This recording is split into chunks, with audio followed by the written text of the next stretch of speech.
that word, days of thunder. That word you spoke revived me. I heard your soul, and I gave rhythm to the silent heart. That word you said, pick the fallen leaf on days of thunder, on days of thunder, on days of thunder.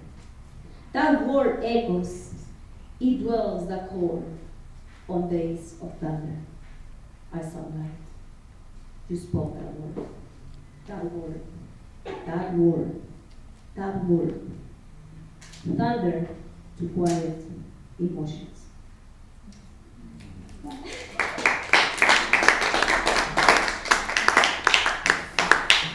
And then I have this one.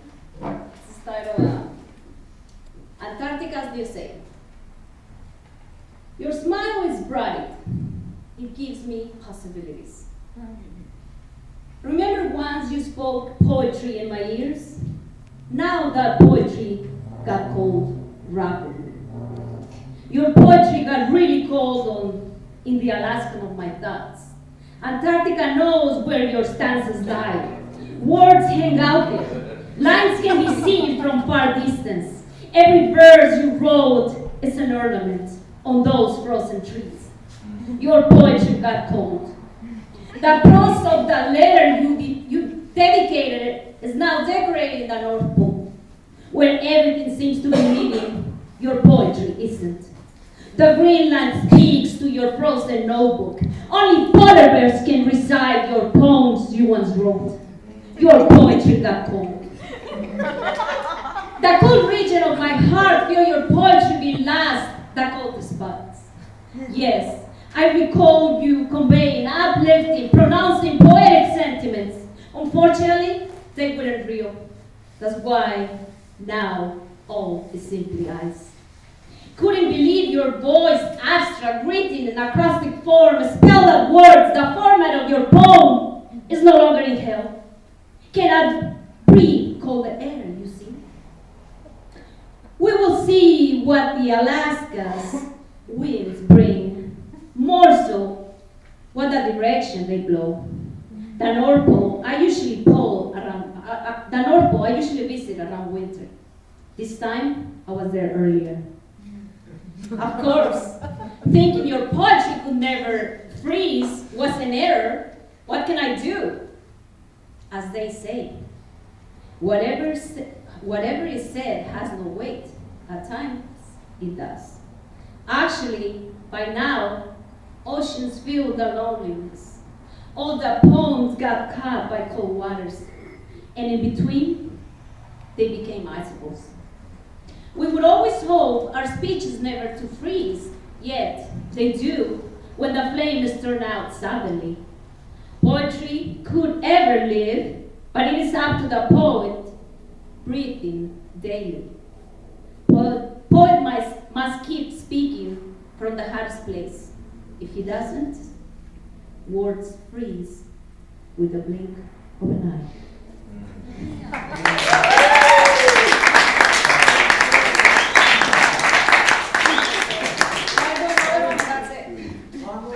Okay, I'll do another. It actually got a bit crazy. Anyway, this one is claiming spiritual forces. I have to say, I'm not made out of steel. I'm simply flesh. I might appear strong boned, but I am weak.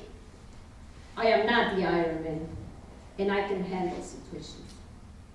Sometimes I feel little, small, so tiny that my eyes are the giants. It is like rolling without intention. I shed pain. Can you see it? Can you touch my open wounds? They're bleeding. Sometimes I'm not strong enough. I cannot control my anger.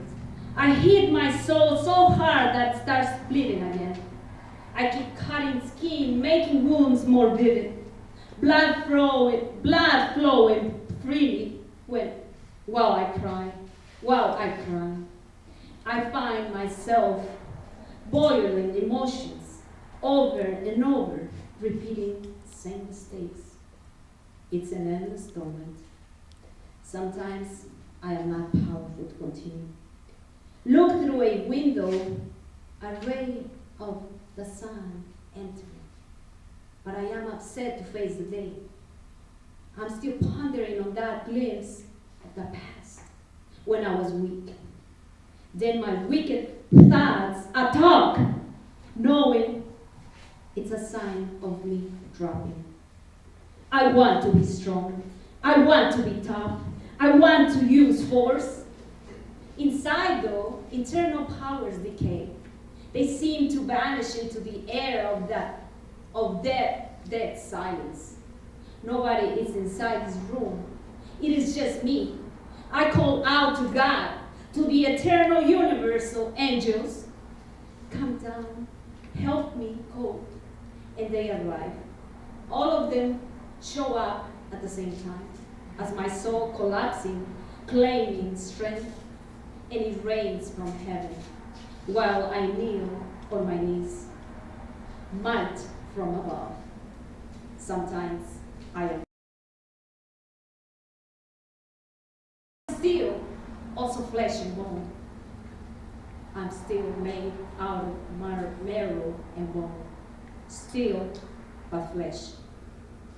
Iron through a weak bone. Thank you.